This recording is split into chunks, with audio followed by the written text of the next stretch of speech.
Good afternoon, everyone. How are you? My name is Sherazade Mehta, and I'm going to be introducing Dinsha Mistree, your session chair. I first met Dinsha while we were both living in Boston, Massachusetts area. He was completing his undergrad degree, and I was there teaching in a Montessori school. Dinsha was born in Houston and raised in Atlanta, Georgia. It was here as a young child where his Zoroastrian roots began to grow, as his father, Parzor Mistree, taught religious classes. Dinsha is very well traveled, having attended many Zoroastrian youth and general congresses, both in North America and globally. In 2007, Dinsha received the Fizana Maraban Zartushti Outstanding Young Zartushti Award. Along with this prestigious award, he has received a variety of Fizana academic scholarships. You may have also read the beautiful articles Dinsha has written for the Fizana Journal and other Zoroastrian periodicals. Along with Binafsha Shroff, Dinsha co-started Agari Content, a website that allows people to support Agaris and Atishbarams in India. Also, Dinsha has helped co-start the Return to Roots project. He's currently completing his PhD in politics at Princeton University. Ladies and gentlemen, Dinsha Mistree.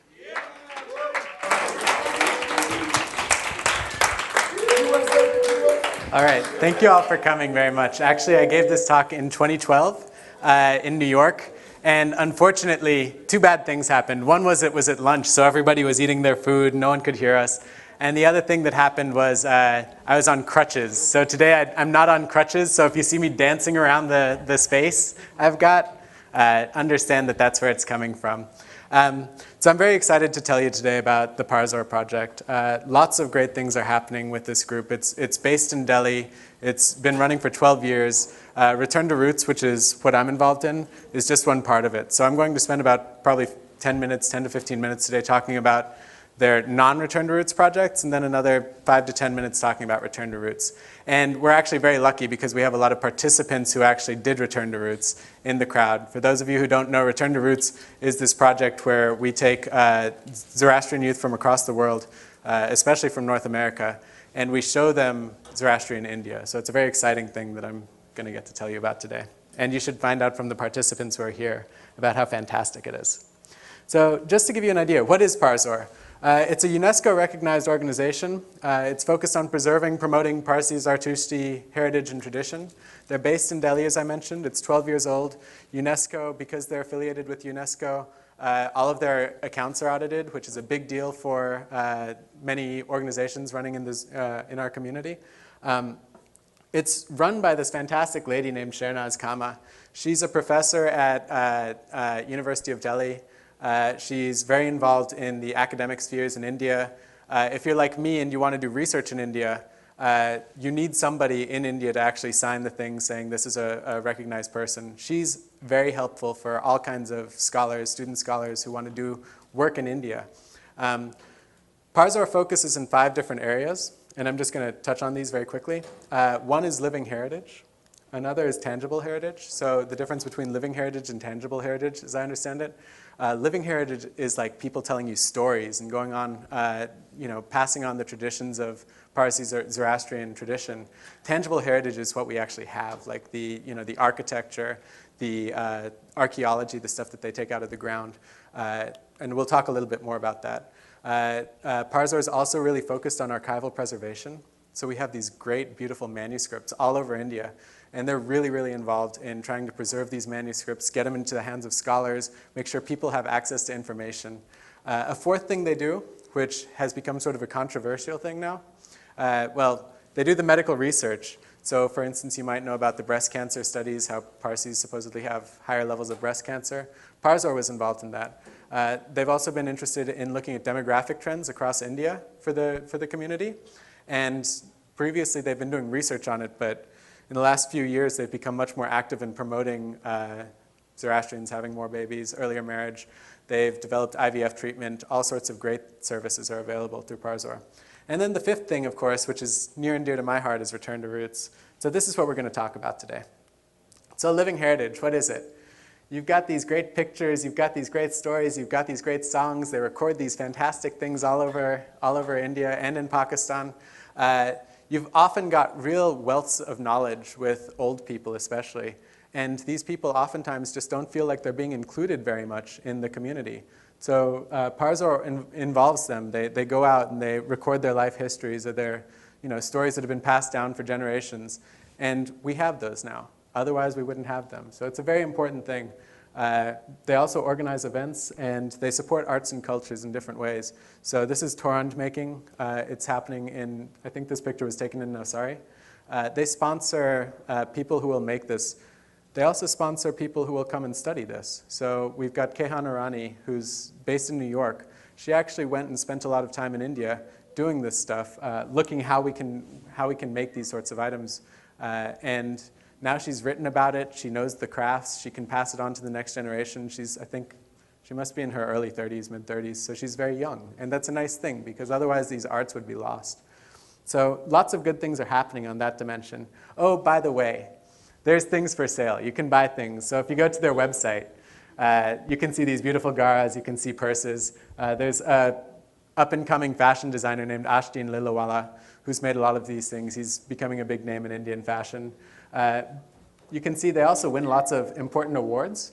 What's really nice about this is that a lot of people who are making this are actually very small-scale producers, poor ladies in small towns, poor Parsi ladies in small towns. So this is going to help them when you buy from us or buy from Parzor. What's tangible heritage all about? So we have at least one architect in the room. This is the tanka system, which is a way of keeping water cool. It comes from Iran, but Parsis in India adopted it. They took it with them from Iran.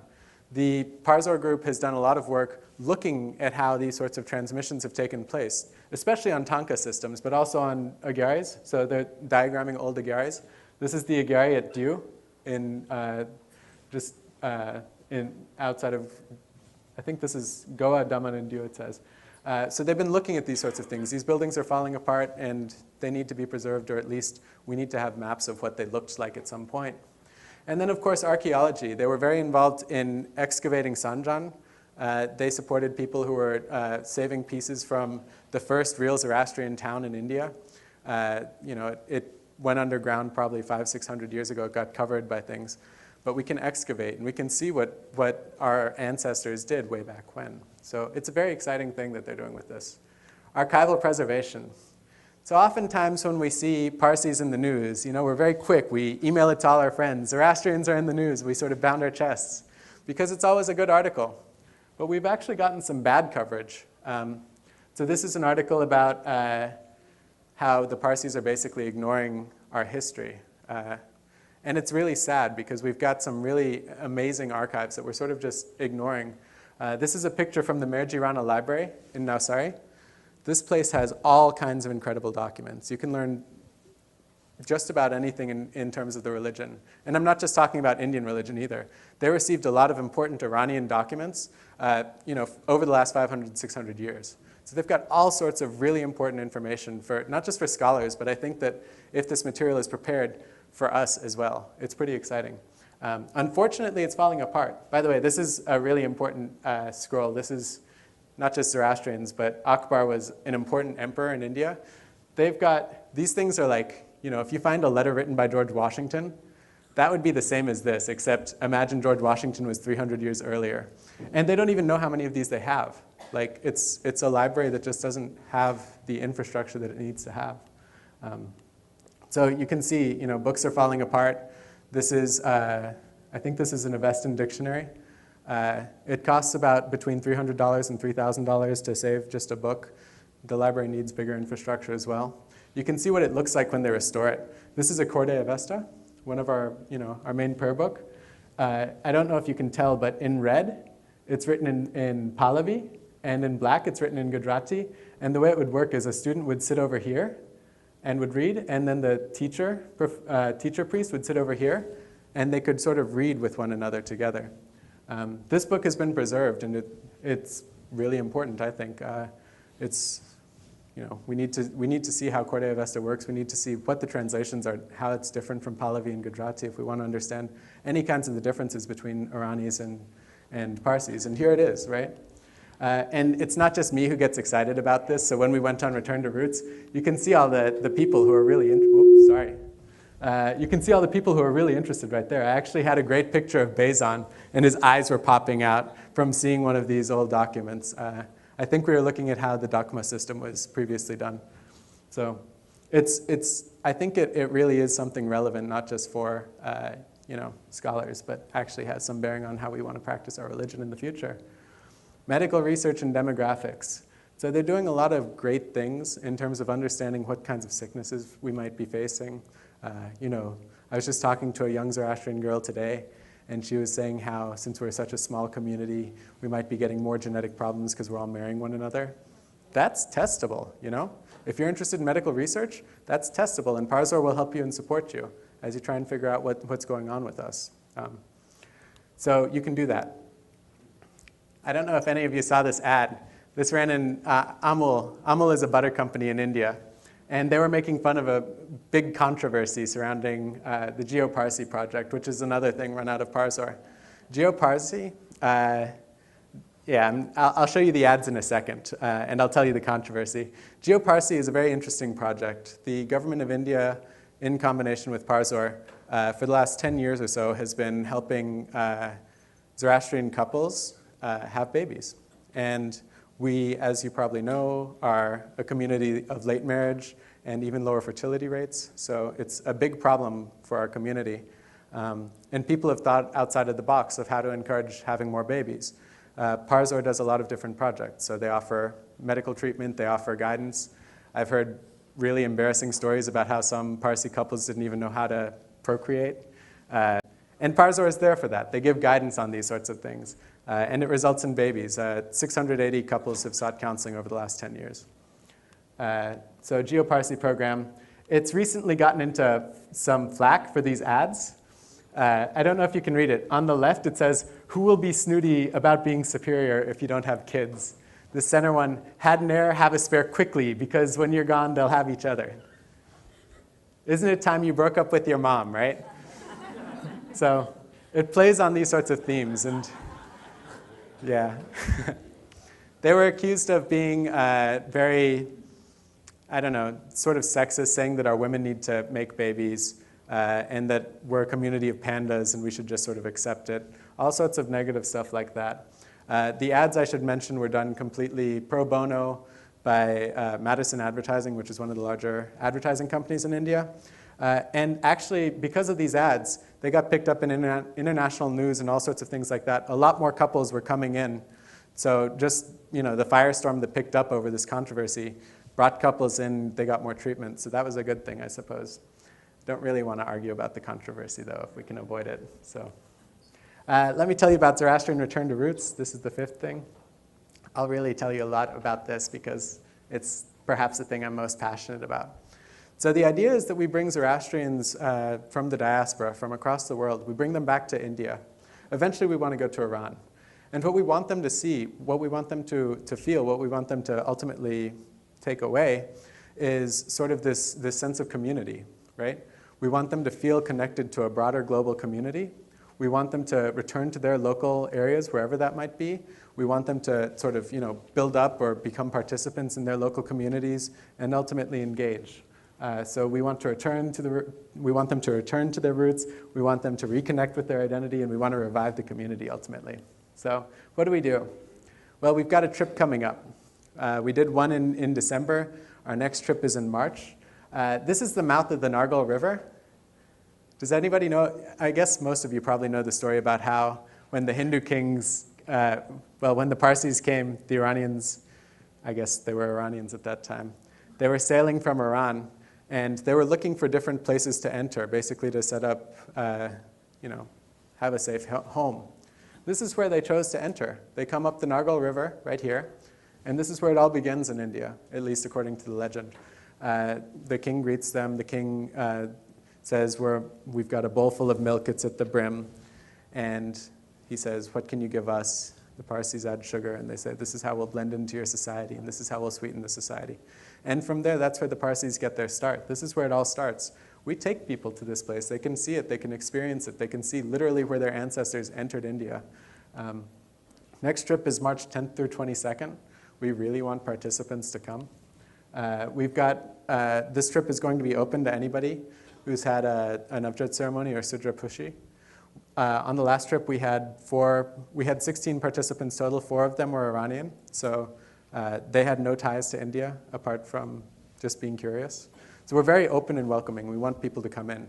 And by the way, we want to do this, as I mentioned, in Iran. I've got a long list of Indian or American Parsis who want to come to Iran. It's not a surprise, right? We all come to these congresses. We're all interested in what one another think about. We're all interested in what others are doing. We want to see the differences. We want to see our similarities. Kids are excited by this stuff. So the application deadline, January 15th, 2015, very easy application. It's online. I'll give you the website afterwards. If you have questions, you can ask me. You can ask participants. I'll point them out before the end of the talk. And, oh, by the way, funding is available. Last time we were actually able to subsidize some people completely on the trip, which means that, wherever they came from, we paid for it, including the flights, including the 2 weeks in India, the hotel stay, all of that, the transportation. We brought experts for them to meet. We covered it. This time we haven't had as much luck raising funds, so we're going to ask for a little more. But we're hoping to still take off a lot of costs for people. So, okay, this is very hard to see. What do you get from Return to Roots, right? So this is a picture of the participants. They're standing in front of sort of a Zoroastrian motif that was taken from Iran. And you can see them sort of reenacting it. So this is, one of the things you get is you get to see these old great things. Another thing that I think is really important is you actually get to meet other Zoroastrians. You form really tight bonds. If any of you have been to youth congresses, and I think most of you guys have, one of the really cool things is you get really close after 3-4 days. Imagine if you were for 2 weeks with only 15, 16 people. You form connections that you can't believe. I mean, it's just tight stuff. We see Nataks in Gujarat. So we go to Surat and Navsari, and we see, how other people practice their cultures and customs.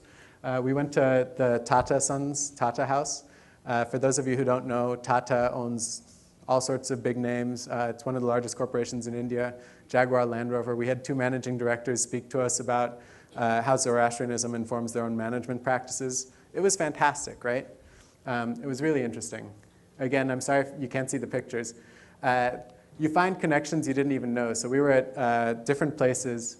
And people would just meet people. You see that the community is actually not a global community. It's a very localized community. These are people meeting from Atlanta. They all had different sorts of connections from Atlanta, and only 2 of them are participants, but they just came across a family that they knew. One of them is actually Iranian. She had never been to India. She realizes it's a small community. It's a really beautiful thing.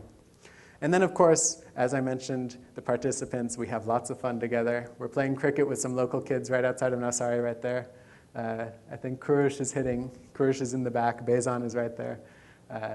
And they're fielding. And we've got a British guy there to really show us up how it's done. So, experts. We try to be pretty politically neutral. We do have some traditionalists speak to us. We do have some, more liberal folks who speak to us. We also just have pure-blooded experts. So this is Rukshana Nanji. Rukshana is an archaeologist, and she's done most of the excavations in Sanjan. This is the town where the Parsis first go, according to the story. And Rukshana is able to walk with us, and we walk to the Dakma, and she talks about excavating the Dakma, and we're standing there. And she talks about how many people they found, what sorts of emotions we're going through during this process, things you don't read in a book, things you don't read in a newspaper article. It's really moving. I mean, it really is. And you see someone who's devoted her life to understanding what our ancient practices were. That has an effect. We also had chances to interact with Zoroastrian Youth. So this is I think this is a school where the Surat Parsi Girls Orphanage. Surat Parsi Girls Orphanage. They take Parsi orphans from the villages, and we got to spend some time with them. It's interesting because we're sitting there. We're clearly much bigger than they are. We're probably very intimidating to them. Some of us don't speak Gujarati, so we have to somehow communicate otherwise. But we're all smiling and enjoying one another by the end of it. It's our community transcends linguistic divides. It's a very beautiful thing. You get to experience different things. You get to learn stuff. So this is people who make custies in, no, sorry, we're actually watching the process, how it's done. Again, because this is through Parzor, we have a lot of access to these sorts of cultural sorts of practices. So we get to see them in religious practices. This is a farmer in Gujarat. He still runs a 300-year-old farm out there. So we get to see Parsi farming. You know, the community, when they first got to India, they built up on farming. And most of them are gone, but this guy is still there, and he has his family there. And they gave us the most amazing meal. I mean, if you want to talk about Zoroastrian hospitality, you see it there. It's just unbelievable how they openly welcome us. And his son is actually at the Congress. Right. Yeah. Ratan is here. Yeah, Ratan's running around. Yeah. Showing me pictures of you guys being at his farm and all that. I think that when people give, oftentimes it also makes them very happy. And you know, we really appreciate Ratan. If you find him, say thank you for us. It was really nice of him to do this and his family. We get to meet kids, not just Parsi kids. These are some kids that we just, you know, this is a chance to see India. For some people, this is their first and potentially their only chance, as much as we hope to make linkages. You'll see things you've never seen if you come on this trip. And then we also have a very nice heritage tour. We get a double-decker open-air bus. If you go through Bombay, I don't care how many times you've never seen Bombay like this. We had so many people, even who were from India, who wanted to come on this trip. And you get to see all of the things that we've built in South Mumbai. And you know, we had Kajaste along, who was giving you know, blow-by-blow accounts of different buildings, mainly focusing on architecture. He left sort of the religious doctrine stuff in Gujarat. But kids really enjoyed this, and I think it was a really nice way of seeing Bombay, and we're going to do this sort of thing again. So that's what you can get. So these are the participants. I really liked this. Kurush was confronted by a white bull, and I don't think in his wildest dreams he ever thought in his life he would ever experience something like that. Yeah, exactly. He wanted to take a picture, I think, but then he was just scared. I ran away. I ran like 20 feet away. And then Vandad, he's also at this Congress. You should go up to him and ask him about his experiences. But he had, you know, pure Iranian. He didn't have any Indian connections. He really had a great time. You can see him welcoming you, telling you to come along. So you should come for this. Oh, and by the way, you'll eat lots of great food. This is probably the least appetizing of the pictures, I know. But this was done by RTI, the Ratan Tata Institute. One of the things that's really cool about this project is Ratan Tata Institute is a charity that gives money to Zoroastrian women and gives them jobs to help you know, keep them going. I think we estimated that we gave about $30,000 to different Zoroastrian businesses, small businesses mainly, who were starting up because we patronized them. We were actually going, we were actually buying sandwiches, we were actually, you know, in hotels or whatever it was. And so we spent a lot of money. We put it directly into the community. And this isn't a handout, this is real business. So Zoroastrian tourism, this is how it begins. But we also got our fair share, right? We got all this delicious food. So, you know, everybody wins Jamjoji. So what we do when we return. I don't know if you can see this statue. This is one of the statues we saw on the tour. It's Sir JJ. He was one of the, you know, biggest philanthropers of his day, not just in our community, but worldwide. He gave, I think, what was estimated to be at least $1 billion or $2 billion, mainly into the community. How do we convert participants into this? Obviously, we're not, you know, of that largesse. We write. So this is a picture from a book, a guidebook that we made for Bombay. Articles we had written in Fazana Journal. We had in all kinds of local community magazines from Karachi to Canada to the US. We just covered everything. Anybody who came back, we actually asked them before they went, share your experiences, write about it, tell people about it. So we did that. We teach. This is Farzeen. She was just leading a session downstairs. She is also a Sunday school teacher in Atlanta. We're involved. We're getting there. We donate. One of the most touching things when we were there, we saw all of these books at the Merjirana Library. They told us they needed money. Before we left, we had raised $1,000, and we gave it to them, and they were able to preserve some important books. So it's a really good thing we can do with this. And then ultimately, we participate. So you'll see so many Return to Roots people in the Congress here. This is a picture of Shireen, who's one of the organizers. She's talking about some Parsi politics, but she's talking about it on Al Jazeera International. So, this is global television. We're getting people exposed to things, and you're getting opportunities you wouldn't get otherwise. So, as I mentioned, we need money. We want people to participate. We can give you things if it sweetens the deal. So, yeah, if you have questions or if you want more information, I'm here. I've got business cards. Parzor, you can buy all of those nice goodies here. Zoro Roots, this is where you can sign up for the next trip. We're really keen to get participants. We really want people to come. A lot of people have worked very hard for this, and we like people. So we want to promote the community from within. So if you guys have questions, how should we do this? If you have questions, raise your hands. I'm also going to be around all the time. If you want to hear it from a different horse's mouth, we've got Kurush in the back, Bezan, we've got Diana right here, we've got Anita right here. So those are the 4 participants who are in this room right now. But ask away if you have questions, either about UNESCO or either about Parzor or about Return to Roots. Or if you really want to be fun, we can talk about the Geo Parsi campaign. Where are you in the process on the campaign? Is it like a decade or 2 away for Iran, or how? Great question. So, Return to Roots. The question was, how far away are we from Iran? I'm really hoping we do it by 2016. Oh, really? Calendar-wise, that was what we originally planned for. There are a couple of things that stop us. If anybody's ever tried to apply for a visa from America, it's very, very difficult. What we probably will do for that 2016 trip is take people who aren't from America, which would be sad for me and probably sad for Shahruz in the front. But if we can figure out a way, let's do it. Do you have work efforts and things that we can work on to cross off the line items that we can work on? So absolutely. We've got contacts. I was just speaking to someone outside who was telling us about people in Iran. One of the people who's involved in the project has been doing tours of Iran for more than 50 years now. And then obviously we've got Iranian Zartusti families all over this conference and all over Iran who are willing to help out. So the politics gets better between US and Iran. That's the big challenge. Can we get involved politically when we get there? Or do you suggest not? Absolutely not, especially since this is being recorded. I went to Iran a couple years ago, and we actually had a tour guide who was basically someone making sure that we weren't saying anything politically controversial. Hopefully things will get better. Hopefully governments will step in. I'm very keen on seeing that program develop. If things work out with the American and the Iranian governments, even if they don't work out perfectly, I think that we would probably be on a sort of a friendship tour is something we could probably sell. Yeah. So, yeah, more questions? Yes? Is there an age limitation? Very good question.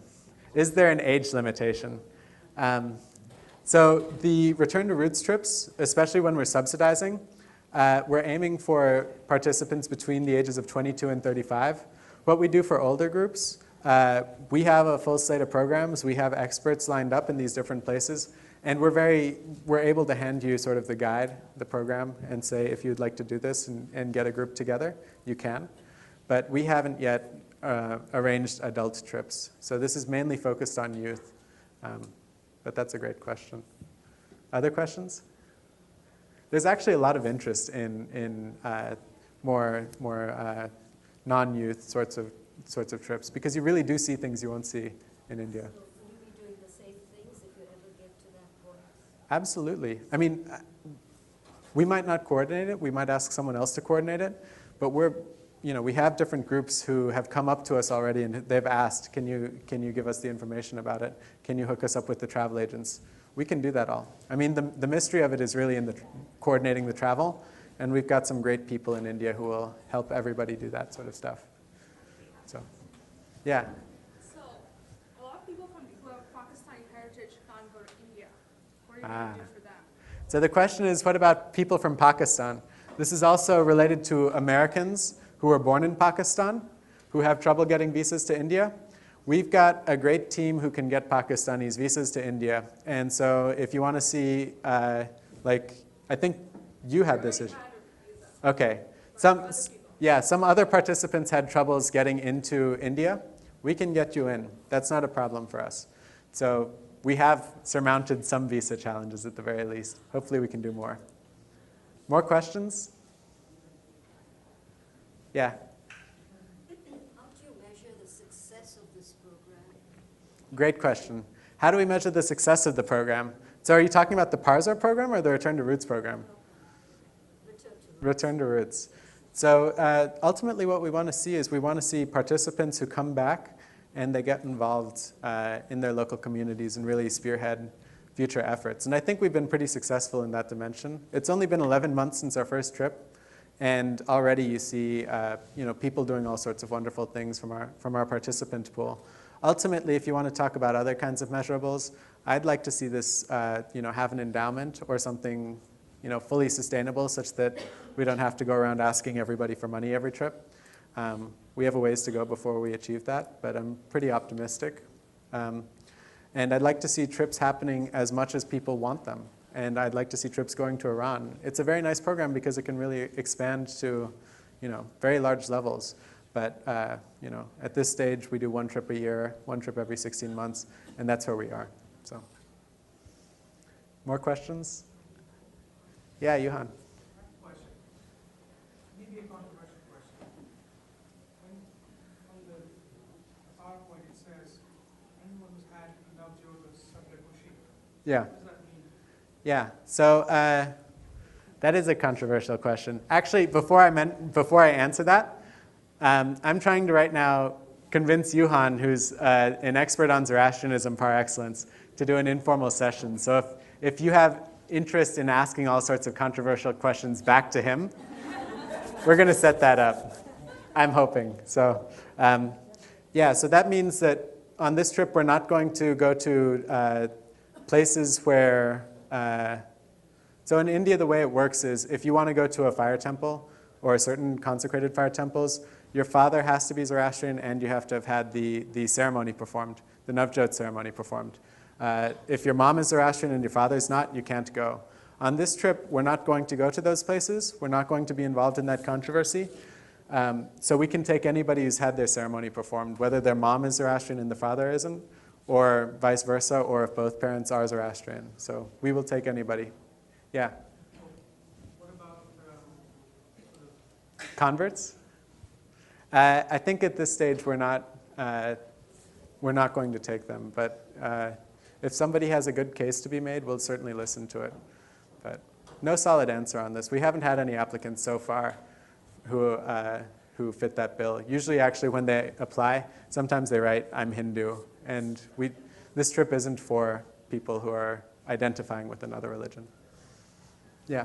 Are you totally independent, or does the Bombay Parsi Project try and poke their nose into your affairs?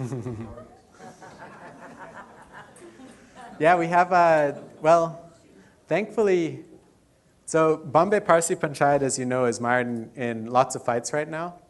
They gave us a lot of money last time, and we actually had support from both sorts of factions on the Bombay Parsi Panchayat. This time they're broke, and as a result of being, it's very sad actually what's happened to the BPP. But because of that, if anything happens with BPP, they're not going to be able to tell us anything. They're not giving us any money. They'll probably give us a tour of their facilities. And I think it's important for Zoroastrians, especially Zoroastrians from abroad, to see how the BPP functions or doesn't function. Because then that's how you can actually see how to fix things. I think if you get a tour of the BPP offices and you don't see any computers, you start to think, gee, if I'm an IT professional, how can I make this a better sort of thing? How can I give my experience and my guidance? Ultimately, maybe how can I make my own community better? BPP has been very supportive of us in the past. Because of their own problems right now, they're not involved. So, short answer. We're going to take one last question if anybody else has.